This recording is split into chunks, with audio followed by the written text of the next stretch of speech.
Hello दोस्तों, मैं साक्षी आप सभी का स्वागत करती हूँ मेरे चैनल इनफिनाइट लव एंड में, जहाँ मैं आपके साथ आज एक न्यू एफएफ शेयर करने वाली हूँ जिसका नाम है ब्लडी सोल, जो कि मेरा तोहफा है मेरे पेन केसिंग के लिए, यानी कि बेंजोवर्ल्ड के एडमिन पेन केसिंग के लिए उसके बर्थडे का। हैप्पी बर्थडे बच्चा, many many happy returns of the day. ईश्वर तुम्हारी सभी मनोकामना को पूरी करे, हमेशा तुम्हें खुश रखे और एक लंबी आयु दे। गॉड ब्लेस यू बच्चा, एंड आई होप कि तुम्हें ये एफएफ पसंद आए।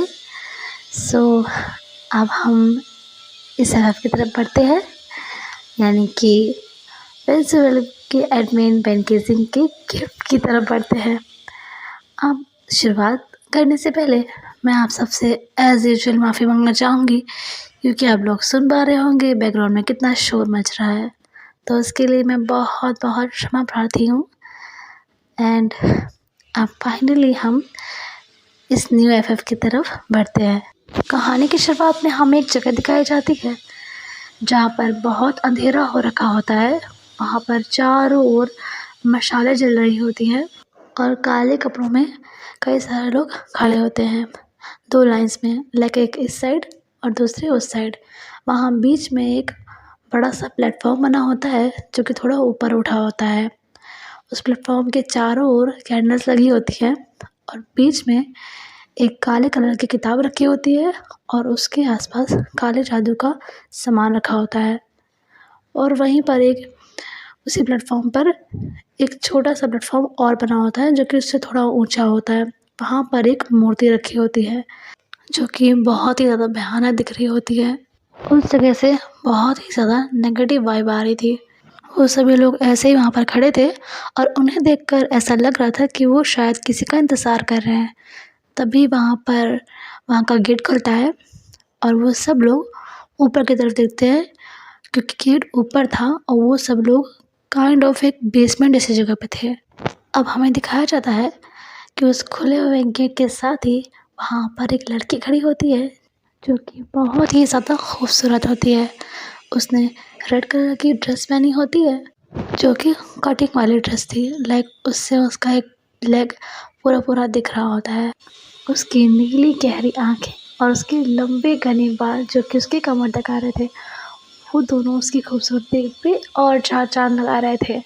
उसकी खूबसूरती किसी को भी एक ही नज़र में अपना दीवाना बनाने के लिए काफ़ी थी।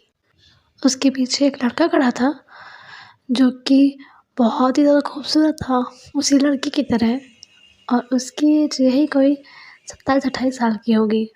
उसने भी पूरा ब्लैक कलर का ही ड्रेस पहना हुआ था, पर वो ड्रेस उन सभी लोगों की ड्रेस से बहुत ज़्यादा अलग था। अब वो लड़की और वो लड़का दोनों ही उस जगह को बहुत ही ध्यान से देखते हैं। फिर वो लड़की स्टेयरकेस से नीचे की तरफ आने लग जाती है और वो लड़का भी आने लग जाता है और वो दोनों नीचे आ जाते हैं और वो सभी ब्लैक ड्रेस वाले लोग उन्हें ग्रीट करते हैं। फिर वो लड़की कहती है, मुहूर्त हो गया है, उसे लेकर आओ। उस लड़की की आवाज़ में बहुत ही ज़्यादा गंभीरता थी और उसकी बात सुनकर वो सभी लोग हाँ में सिर हिलाते हैं और वहाँ से अंदर की तरफ चले जाते हैं। लाइक वो प्लेस ऐसा था कि वो एक बड़ा सा हॉल था, वहाँ से सीढ़ियाँ गई थी ऊपर की तरफ जहाँ पर से दरवाज़ा था आने जाने का, और वो जगह लगती बेसमेंट थी पर बेसमेंट ऐसी नहीं थी। वहाँ पर बहुत सारे रूम थे, बहुत सारे कॉरिडोर थे।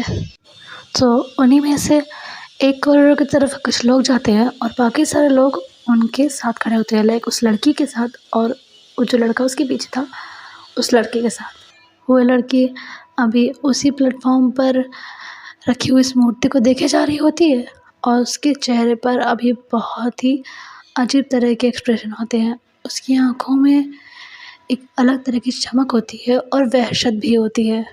वो एक अजीब तरह की स्मेल कर रही होती है और उसके साथ जो लड़का खड़ा होता है वो उसे देख रहा होता है। फिर वो लड़का कहता है, बस कुछ समय और, फिर आपकी सारी मेहनत सफल हो जाएगी। वो लड़की अभी भी उस मूर्ति की तरफ देख रही होती है और कहती है, हमारी मेहनत। ये बात सुनकर वो लड़का हल्की से स्माइल करता है और कुछ नहीं बोलता है उसके बाद। अब तभी वहाँ पर किसी के चीखने चिल्लाने की आवाज़ सुनाई देती है और वो दोनों ही लोग उस तरफ देखते हैं उन बाकी सभी लोगों के साथ। हमें दिखाया जाता है कि वो जो लोग वहाँ कॉरिडोर के पास गए थे, वहाँ से वो लोग एक लड़की को लेकर आते हैं जिसकी उम्र 30 से 35 के बीच में थी। वो लड़का कहता है, क्यों लाया मुझे यहाँ पे, क्या चाहते हो मुझसे, यहाँ क्या हो रहा है, तुम लोग तुम क्या करने वाले हो मेरे साथ, प्लीज़ छोड़ो मुझे। देखो देखो अगर तुम्हें फिरौती चाहिए तो मैं अरेंज करवा सकता हूँ, प्लीज़ प्लीज़ मुझे जाने दो, मैं किसी से कुछ नहीं कहूँगा, मुझे जाने दो प्लीज़ प्लीज़। मेरे मेरे छोटे छोटे बच्चे हैं, प्लीज़ प्लीज़ मुझे मत मारो, तुम लोग को जितना पैसा चाहिए मैं तुम्हें अरेंज करके दे सकता हूँ, प्लीज़। तभी वो रेड ड्रेस वाली लड़की उसके पास जाती है और कहती है, तुमसे पहले जो 664 लोग आए थे उनकी भी फैमिलीज थी, उनका भी परिवार था।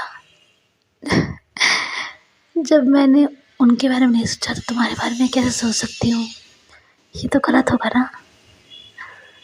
यहाँ जो आता है वो जिंदा नहीं जा पाता।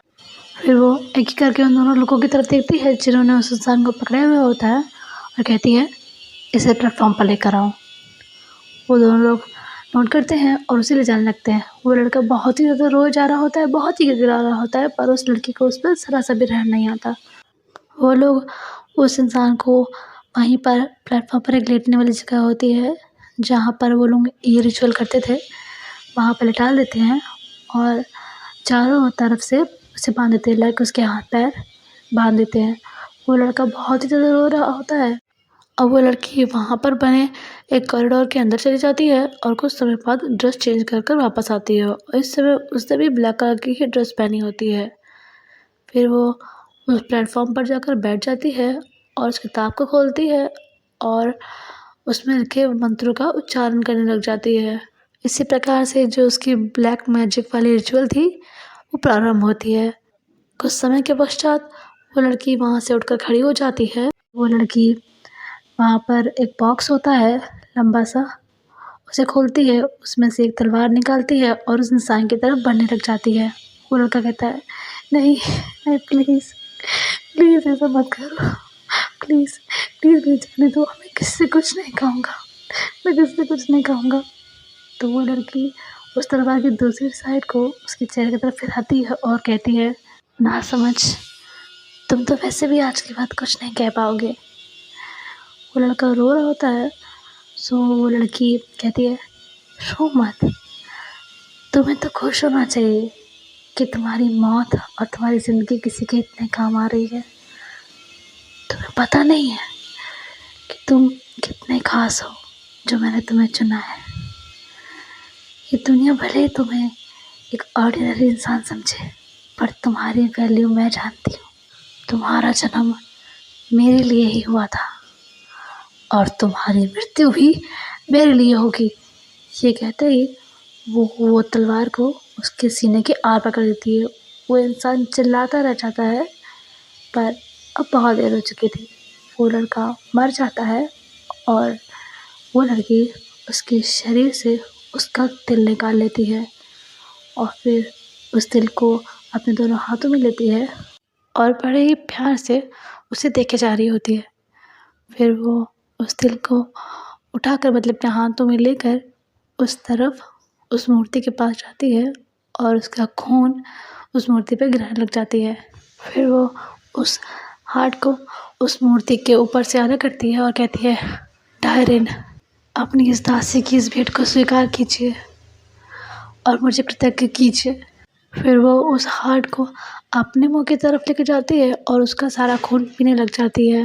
इस प्रकार से ये रिचुअल कंप्लीट होती है और वहाँ पर खड़े हुए सभी ब्लैक ड्रेस वाले लोग बहुत ही अजीब तरह से उसे चेयर करने लग जाते हैं, लाइक उस लड़की को चेयर कर रहे होते हैं।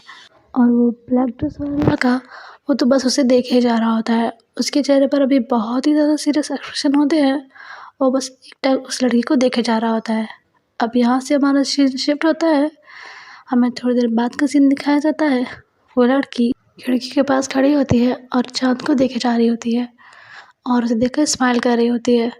तभी वो लड़का उस रूम में आता है और कहता है, गुजिया। वो लड़की उसकी तरफ पलटती है और अब तो आपको पता चल ही गया होगा कि ये लड़की और कोई नहीं, हमारी गुजियांग है। वो लड़की उसे देख के स्माइल करती है और कहती, हाँ। वो लड़का उसके पास आता है और कहता है, सोई नहीं। वो लड़की कहती है, नींद नहीं आ रही बनी। एंड ये लड़का हमारा काव वेनिंग है, जो कि जियांग के साथ साथ रहता है। वेनिंग कहता है, सो जाइए, कल का दिन बहुत ख़ास होने वाला है। जियांग कहती है, जानती हूँ, कल मेरे इतने सालों की मेहनत पूरी होने वाली है। कल मुझे वो मिलने वाला है जिसके लिए मैंने इतने सालों तपस्या की है। इतने सालों का इंतज़ार कल पूरा होगा। कल मेरी सारी साधना सफल हो जाएगी। वेनिंग उसे देख रहा होता है और स्माइल करता है और कहता है, इसीलिए कह रहा हूँ, जाकर सो जाइए। वो वेनिंग की तरफ देखती है और कहती है, नींद, आराम, ये सब इंसानों के लिए ज़रूरी होता है, मुझ जैसी विच के लिए नहीं। तो मेरे ख्याल से तुम्हें जाकर आराम करना चाहिए वेनिंग। वेनिंग कहता है, मैं ठीक हूँ। जियांग कहती है, दिख रहा है, जाओ, जाकर सो जाओ, क्योंकि कल का दिन वाकई बहुत ख़ास होने वाला है और मैं नहीं चाहती कि कल के दिन तुम्हें ज़रा सा भी स्ट्रेस फील हो। सो प्लीज़ जाकर सो जाओ। वेनिंग कहता है, ओके, गुड नाइट। वो भी कहती है, गुड नाइट, और वहाँ से वो जाने लगता है। तभी गुजियांग कहती है, वेनिंग। वेनिंग उसका देखता है और कहता है, जी। वो कहती है, थैंक यू फॉर एवरीथिंग। अगर तुम ना होते तो ये सब चीज़ें इतनी आसान ना होती मेरे लिए। वो फिर से स्माइल करता है और कहता है, गुड नाइट जियांग, और ये कहकर वहाँ से चला जाता है। जियांग भी स्माइल करती है और वापस से चांद की तरफ देखने लग जाती है। फिर से उसके चेहरे पे वही वाले एक्सप्रेशन आ जाते हैं जो कि पहले थे, और वो कहती है, अनिष्क, फाइनली कल तुम मुझे मिल जाओगे। मेरी इतने सालों की तपस्या पूर्ण होगी कल। फाइनली मेरा इंतज़ार ख़त्म होगा। सो गाइज़, यहाँ पर मैं कुछ चीज़ें क्लियर कर देना चाहती हूँ जिससे कि आप सबको स्टोरी समझने में थोड़ी सी आसानी हो। लाइक गुजियांग जो है वो एक विच है और वो कई सौ सालों से ज़िंदा है। वो एक डायरन नाम के डीमन की पूजा करती है, उनकी साधना करती है और उनसे एक वरदान की प्राप्ति चाहती है। लाइक वो चाहती है कि उसे उनसे एक वरदान मिल जाए, पर डायरन की साधना करना इतना आसान नहीं है।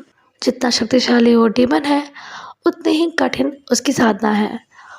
उसकी साधना करने के लिए आपको बहुत ही कठिन तरह की रिचुअल्स करनी पड़ती हैं और 666 लोगों की बलि देनी होती है और उनकी भी कुछ टर्म एंड कंडीशंस होती हैं। लाइक वो सभी मेल्स होने चाहिए और उन सभी के बैक पर एक डिफरेंट तरह का बर्थ मार्क होना चाहिए, मतलब एक डिफरेंट तरह का सिंबल होना चाहिए उन सभी के बैक पर। उन्हीं की बलि दी जा सकती है डायरन के लिए। और अगर डायरन आपकी की गई साधना से प्रसन्न हो जाता है तो वो आपको एक वरदान देता है। लाइक उसके पास एक स्पेशल तरह का डीमन है जिसका नाम है अनिष्क। वो उसे आपको उपहार के रूप में देता है जो कि आपकी हर मनोकामना को पूर्ण करेगा। आप जैसा कहेंगे वैसा करेगा। और वो एक अलादीन के चिराग की तरह नहीं होता जो कि आपकी सिर्फ 3 विश पूरी करेगा। आप उससे कितनी भी विश मांग सकते हैं और आप उसको जिसे चाहें उसे ट्रांसफ़र भी कर सकते हैं। लाइक अगर आपको नहीं चाहिए तो आप वो किसी और को दे सकते हैं।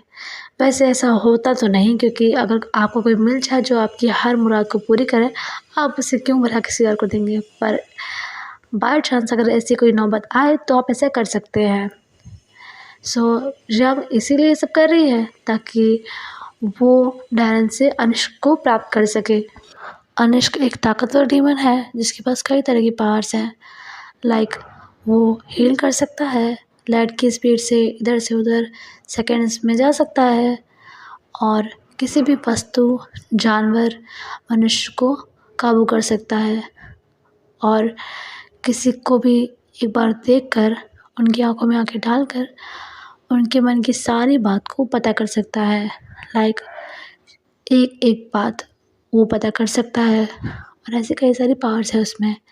सो इसीलिए ज़ियांग उसे चाहती है ताकि वो उसे अपना गुलाम बनाकर उससे वो करवा सके जो वो चाहती है और बहुत ही ज़्यादा शक्तिशाली बन जाए।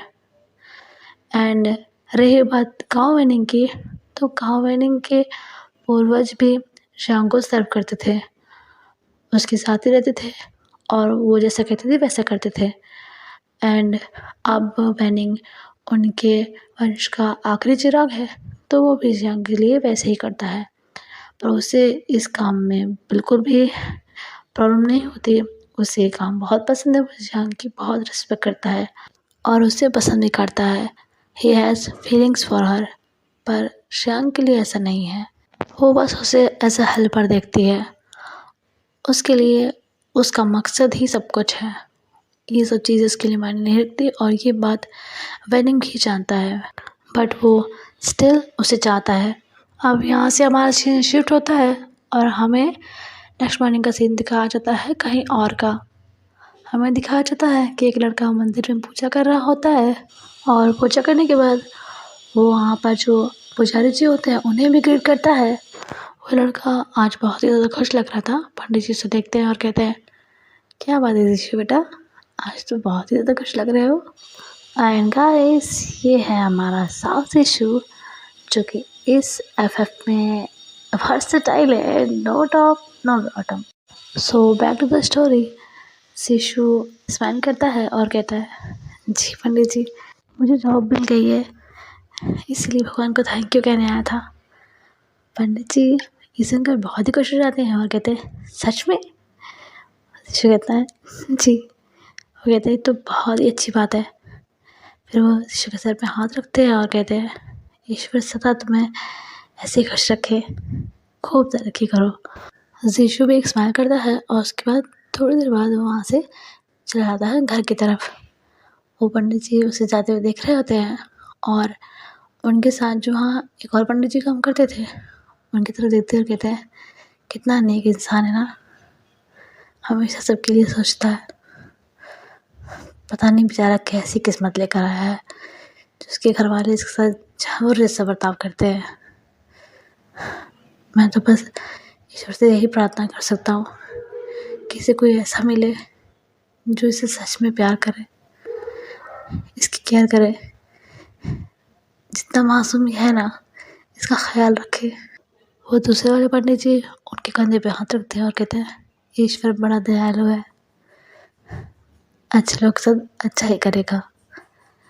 एंड वो भी स्माइल करते हैं और फिर वो वापस से अपने काम में लग जाते हैं, जो मंदिर के काम होते हैं उनमें लग जाते हैं। अब वो दोनों लोग सारुष के बारे में ऐसी बातें क्यों करते थे, लाइक वो पंडित जी दूसरे पंडित जी से सारुष को लेकर ऐसी बातें क्यों कर रहे थे, ये मैं आपको बताती हूँ। दरअसल सारुष एक ऑर्फन लड़का है।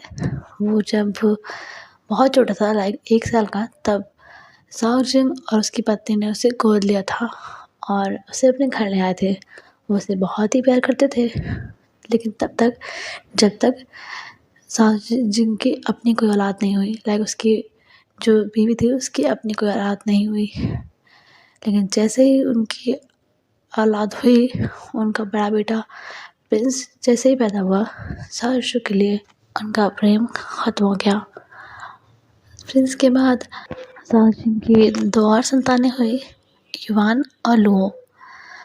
उसकी 3 संतानें हैं जिन पर वो जान देता है, और साओशु है जिसे उस घर में कोई भी पसंद नहीं करता। हालांकि वो लोग उसे घर से नहीं निकाल सकते क्योंकि अब समाज के सामने अच्छा भी तो बनना है। अगर वो लोग साओशु को घर से निकाल देते हैं तो समाज में क्या इज़्ज़त रह जाएगी उनकी। क्या कहेंगे लोग कि देखो, जब अपनी औलाद नहीं थी तब तो उसे पलकों पे बिठाया और अब ऐसे बच्चे की तरह बिहेव कर रहे हैं उसके साथ, जो कि सही बात थी। पर वो लोग चाहते नहीं थे कि लोग उनके बारे में बातें करें। उस घर में कोई भी उसे पसंद नहीं करता था। उसे वहाँ रखने की वो लोग अच्छी खासी कीमत वसूल करते थे, लाइक उससे घर का सारा काम करवाते थे और उसे हमेशा ही बातें सुनने मिलती थी, पर वो कुछ भी नहीं बोलता था, चुपचाप उन सबकी बात मानता था। जैसा वो लोग कहते थे वैसे ही करता था। वो लोग चाहे कैसे भी हों, पर उसके लिए वो उसकी फैमिली थी जिन्होंने उसे अडॉप्ट किया था, उससे अनाथ को रहने के लिए घर दिया था। सो उसके लिए तो वही उनके सब कुछ थे। वही लोग जो उसे बिल्कुल पसंद नहीं करते थे, हमेशा सल्ली करते थे, पर उसके लिए तो वो ही उसकी दुनिया थी। उस घर में सभी लोग उसे नापसंद ही करते थे, साजिया और उसकी बीवी और उनके 3 बच्चे। और बच्चों को तो जो सिखाया जाएगा वो वही सीखेंगे ना। सो वो तीनों भी उसे नापसंद ही करते थे, लेकिन उनका जो बड़ा बेटा था प्रिंस, वो उसे उतना नापसंद नहीं करता था जैसा कि बाकी सब लोग करते थे। लाइक वो भी उसे नापसंद करता था, पर उतना नहीं। वो जो लोग थे वो तो उसे परेशान करने के बहाने ढूंढते रहते थे, पर वो ऐसा नहीं करता था। और कभी कभी तो अपने फैमिली वालों से उसे बचा भी लेता था, बिना ही कुछ किए, बिना ही जताए कि वो ऐसा कुछ कर रहा है, उसे बचा लेता था। सो वही था उस घर में, जिसे से उतनी प्रॉब्लम नहीं थी जितनी बाकियों को थी। सो हम वापस से कहानी की तरफ बढ़ते हैं। साशु अपने घर आ जाता है पूजा करके, और जैसे ही वो घर का गेट खोलता है, साजन की पत्नी यानी कि शिशु की फॉस्टर मदर सामने खड़ी होती है। उसे देखकर वो एक स्माइल करती हैं और कहती हैं, कहाँ गए थे साहब सदे सुबह सुबह? शिशु एक स्माइल करता है और कहता है, जी मंदिर गया था। वो कहती है, अच्छा क्या करने गए थे? वो कहता है, पूजा करने, भगवान को थैंक्स कहने। वो कहती है, किस खुशी में? वो कहता है, जी जॉब मिली है इसलिए, बताया तो था कल आपको। वो कहती है, अब मुझे यही काम तो रह गया कि तुम्हारी बातों पे ध्यान देती रहूँ मैं। वो फिर शांत हो जाता है। फिर वो कहती है, अब यहाँ खड़े खड़े मेरा मुँह मत देखो, जाओ ब्रेकफास्ट बनाओ मेरे लिए, मुझे भूख लग रही है। वो कहता है, जी। अब वो अंदर की तरफ जाने लगता है, तभी साउथ की पत्नी, अब हम उन्हें मिसेस आ ही कहेंगे, मिसेस आ उससे कहती है, सुनो। वो ऊपर के देखता है, कहता है, जी मम्मा। वो कहती है, जॉब मिल गई तो अब ये घर कब तक छोड़ रहे हो तुम? वो तो एकदम से शॉक हो जाता है। वो कहता है, जी। तो मिसेस आ कहती है, जी क्या, कब तक हमारे साथ ही रहोगे? कब तक तुम्हें और झेलना पड़ेगा? अब शिशु तो कुछ बोल ही नहीं पा रहा होता है, और उसी समय वहाँ पर प्रिंस आ जाता है। वो कहता है, हे तुम यहाँ क्या कर रहे हो? जाओ मेरे लिए ब्रेकफास्ट बना जाके, मुझे बहुत भूख लग रही है। शिशु उसकी तरफ देखता है और कहता है, हाँ ठीक है। वो वहाँ से चला जाता है, और इसी तरह से प्रिंस उसे बचा लेता है अपनी माँ से। अब सास शिशु अपने जो घर के सारे काम होते हैं उसे ख़त्म कर लेता है। उसके बाद जहाँ उसकी जॉब लगी थी वो वहाँ चला जाता है, मतलब अपनी जॉब पर चला जाता है। आज का पहला दिन था तो वो बहुत ही ज़्यादा खुश था। अब यहाँ से सीन शिफ्ट होता है और हमें रात का सीन दिखाया जाता है। हमें कावेनिंग और जियांग को और उनके सारे साथियों को दिखाया जाता है, जो कि आज फिर किसी की बलि देने वाले थे। पर आज की जो रिचुअल्स थी, मतलब जो रिचुअल करनी थी उन्हें, वो आज वो जंगल में परफॉर्म करने वाले थे। जंगल के बीचों बीच उन्होंने कई मशाल लगा रखी थी, और वहाँ पर वो अपनी रिचुअल करने वाले थे। और आज की रिचुअल आखिरी थी, आज के दिन ही उन्हें आखिरी बलि देनी थी, और आज के दिन ही दान उन्हें प्रसन्न होकर वो उपहार देने वाले थे, यानी कि अंश देने वाले थे। अब ये रिचुअल शुरू होने वाली होती है। जियांग कहती है, उसे लेकर आओ। और वो 2 लोग एक नवजात शिशु को लेकर आते हैं, मतलब एक छोटे से बच्चे को, बहुत ही छोटा था, वो रो रहा होता है। जियांग के पास उसे लाया जाता है।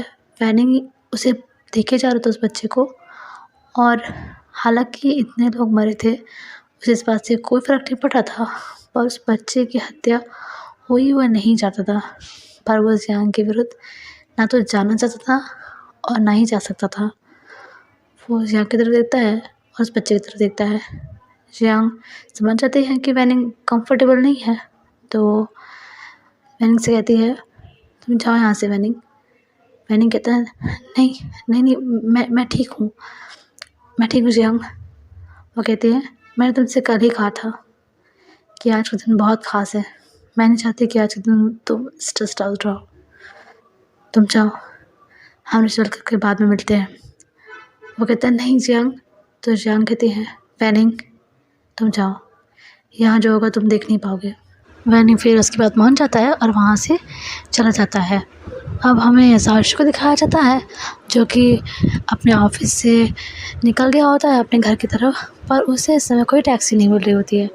बड़ी मुश्किल से उसे एक टैक्सी मिलती है जो कि उसे घर तक लाने वाली थी, पर वो टैक्सी का ड्राइवर उसे उस जंगल वाले रास्ते से लेके आने लग जाता है। सार्श उससे पूछता है कि आप मुझे यहाँ से क्यों लेके जा रहे हैं, तो वो कहता है कि उस तरफ जो रास्ता है वहाँ पर ट्रैफिक होगा, यहाँ पर नहीं होगा। सार्श भी घर जल्दी पहुँचना चाहता था तो वो ज़्यादा कुछ बहस नहीं करता। अब वो दोनों ऐसे ही जंगल के रास्ते चल रहे होते हैं। अचानक से उस आदमी की गाड़ी ख़राब हो जाती है। सार्श तो पहले से ही उस आदमी पर संदेह ही कर रहा था और ऊपर से उसकी गाड़ी ख़राब हो गई तो उसे और भी ज़्यादा चिंता होने लग गई थी अपनी। फिर वो इंसान कार से बाहर निकलता है तो देखता है कि उसकी गाड़ी में जो इंजन होता है वो गर्म हो गया, और लिटरली वो गर्म हो गया था। उस आदमी की गलती नहीं थी, सार्श ही वरिड हो रहा था ज़्यादा। वो फिर सार्श बता देता कि ऐसी ऐसी बात हो गई है, वो जा रहा है पानी लेने। सार्श कहता है कि वो जाएगा पानी लेने और वो इंसान वहीं पर रुके, और सार्श अंदर की तरफ आने लग जाता है और जंगल की तरफ वो अंदर जाने लग जाता है। डरा तो वो वैसे भी होता है, पर वो वहाँ उस कार में रुकना से ज़्यादा यहाँ पर पानी ढूंढने में ज़्यादा अपने आप को सेफ समझ रहा था। वो टॉर्च जलाकर जंगल की तरफ बढ़ रहा होता है और किसी नदी की खोज में होता है कि कहीं से उसे पानी मिल जाए। अब वो ऐसे ही ढूंढ रहा होता है और इन्हीं सब चक्कर में चलते चलते वो देख नहीं पाता और उसका पैर किसी जानवर के ऊपर पड़ जाता है, और वो जानवर जंगली कुत्ता होता है। अब वो कुत्ता उठ के खड़ा हो जाता है और सार्श को गुस्से में देखने लग जाता है। सार्श अपने एक कदम को पीछे करता है और वो कुत्ता सार्श की तरफ बढ़ता है और सार्श डिसबैलेंस होकर गिर जाता है। और वो कुत्ता सार्श के ऊपर आ जाता है और उसे बैट करने की कोशिश कर रहा होता है। सार्श अपने आप को प्रोटेक्ट करने की कोशिश कर रहा था, उसे हटाने की कोशिश कर रहा होता है, पर इन्हीं सब चीज़ों में वो कुत्ता सार्श के हाथ पर बहुत ही ब्रूटल तरह से बाइट कर लेता है। सार्श को बहुत ही ज़्यादा पेन हो रहा होता है, पर वो किसी तरह से उस कुत्ते से पीछे छुड़ा लेता है और भागने लगता है। पर अब सार्श के पीछे वो सिर्फ एक कुत्ता नहीं होता, बहुत सारे कुत्ते हो जाते हैं।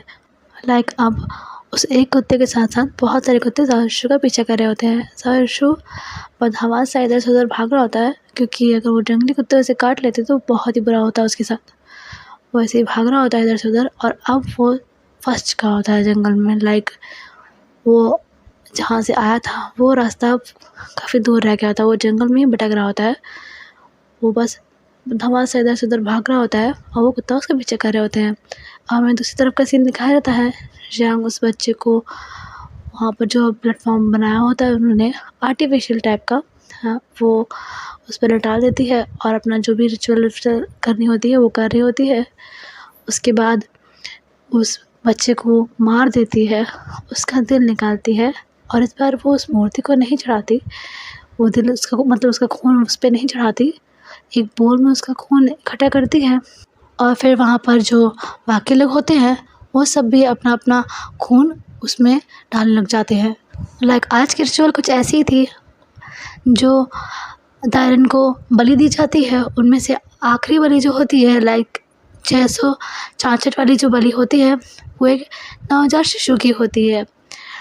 जिसने अभी तक कोई भी पाप ना किया हो उसकी बलि लगती है, और उसकी बलि देने से पहले वो लोग जो भी उनके मंत्र के उच्चारण होते हैं वो करने होते हैं उन्हें, और उसके पश्चात उन्हें उस बच्चे की बलि देनी होती है और उसका हार्ट निकाल कर उसके खून को एक बोल में डालना होता है। फिर वहाँ पर जो भी लोग होंगे वो सभी अपने अपने हाथों का थोड़ा थोड़ा खून उसमें डालेंगे, सिर्फ उस इंसान को छोड़ के जो वहाँ का हेड होगा। जियांग को ये सब करने की अभी ज़रूरत नहीं थी, बाकी सबको करनी थी। और उसके पश्चात ये लोग वहाँ बैठकर साधना करते हैं, और जब सही टाइम होता है तब ये लोग अपनी साधना से बाहर आते हैं। इस टाइम पर जो सही मुहूर्त जब आता है तो सबकी साधना अपने आप ही टूटने लग जाती है। उसके बाद जो हेड होता है उसे अपना खून उस बोल में डालना पड़ता है, जिसमें बाकी सब ने अपना अपना खून डाला हुआ होता है, उसमें डालना होता है, और तब जाकर ये सभी रिचुअल कंप्लीट होती हैं और दायरन आपसे प्रसन्न होकर आपको उपहार देता है। ऐसा रिचुअल वो लोग परफॉर्म करे थे, ऐसा ही उन्होंने पढ़ा था और यही उन्हें करना था। पर इस रिचुअल की एक ख़ास बात थी, इस रिचुअल को चाहे जितनी भी कठिनाइयों से किया गया हो, चाहे जितनी भी बलि लगी हो, लेकिन फल उसे ही मिलेगा जिसका आखिरी रक्त इस बोल में जाएगा। लाइक जो हेड है सिर्फ उसे ही अपना रक्त इसमें डालना होगा, अन्यथा जिसका भी रक्त पड़ेगा वो उसे मिल जाएगा। सो जियांग को इसमें अपना रक्त डालना था। अब वो लोग उस बच्चे की तो बलि दे ही चुके थे, तो अब सभी लोग साधना करने लग जाते हैं और अब हमें सावित्री को दिखाया जाता है जो कि भागते भागते उसी जगह पर आ जाता है। उसे वहाँ पर रोशनी दिखती है तो वो उस तरफ बढ़ने लग जाता है, और कमाल की बात ये थी कि वो उस जगह पर अकेले बढ़ रहा होता है। वो पलट के देखता है तो सारे कुत्ते पीछे ही खड़े होते हैं और उसे जाते हुए देख रहे होते हैं, और वो उस तरफ बढ़ने लग जाता है। अब मरता क्या ना करता, उसे तो अपनी जान बचानी थी, वो उधर ही चला जाता है। और वहाँ जाकर जब उसे साफ साफ दिखने लग जाता है तो उसकी काइंड ऑफ रूह कांप जाती है। वो बहुत ही डर जाता है वहाँ एक बच्चे की लाश देखकर और उन सभी को ऐसे साधना में लीन होते हुए देखकर। पर हम इंसान हैं, हमें जहाँ नहीं जाना होता हम वहीं जाते हैं। उसकी क्यूरियोसिटी भी उसे वहीं लेके जा रही होती है। वो उधर जाने लग जाता है और उसके हाथों से बहुत खून बह रहा होता है। उसके हाथों पे उस कुत्ते ने काटा था तो उसके हाथों से बहुत खून बह रहा होता है। अब वो वहाँ पर उन सभी को देख रहा होता है और ये पूरी तरह से बेवकूफ़ी थी, ऐसा नहीं करना चाहिए पर वो कर रहा था। वो उन्हें देखे ही जा रहा होता है। अब खून बहने के कारण उसे चक्कर आने लग जाते हैं और वो वहीं पर बेहोश हो जाता है, और उसका हाथ उस बोल के ऊपर चला जाता है। अब वो सब लोग तो साधना में लीन थे, वो होश में आ ही नहीं सकते थे, पर जैसे ही उसका हाथ उस बोल के अंदर जाता है, मुहूर्त जस्ट उसी समय शुरू हुआ होता है और वो रिचुअल ख़त्म हो जाती है। और जियांग की आँखें, उन सभी लोग की आँखें तभी खुलती हैं और वो सब उस बोल को और सावित्री को तो बस हैरत से देखे जा रहे होते हैं। लाइक ये क्या हो गया। सावित्री वहीं बेसुध पड़ा होता है और वो सब लोग सावित्री को देखे जा रहे होते हैं और उस बोल को देखे जा रहे होते हैं। तभी एक तेज़ रोशनी आती है, लाइक बहुत तेज़, और वहाँ पर एक ब्लू कलर का, लाइक डार्क ब्लू कलर का एक साया आता है।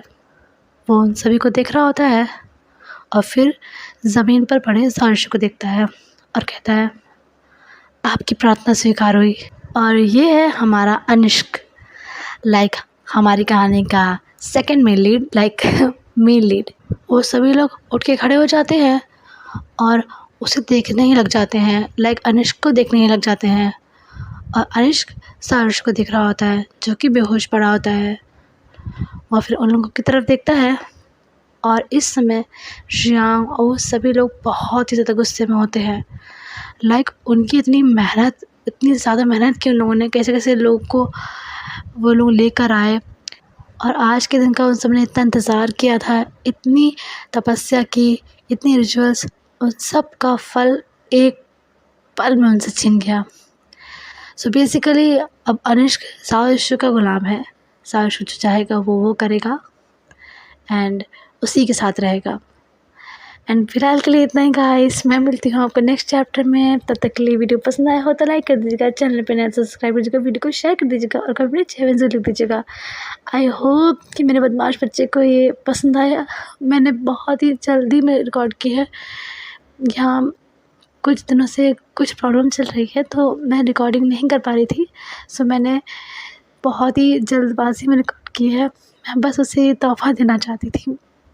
मैंने बहुत टाइम तक वेट किया उसके बर्थडे का, तो बस मैं उसे गिफ्ट देना चाहती थी एंड आशा करती हूँ कि उसे पसंद आए। लाइक चांस तो कम है पर आई होप कि उसे पसंद आए। एंड मैं मिलती हूँ आप सभी को नेक्स्ट चैप्टर में। आप ट्राई करूँगी कि थोड़ा जल्दी एपिसोड ले आऊँ। थोड़ा इशू चल रहा था तो ला नहीं पा रही थी। कोशिश करूँगी कि थोड़ा जल्दी एपिसोड ले दिया आऊँ सभी एफएफ के। इतना देर से एपिसोड ला रही हूँ उसके लिए माफ़ी चाहती हूँ। एंड अब साक्षी को विदा दीजिए। हम मिलते हैं नेक्स्ट चैप्टर में। बाय बाय जय हिंद।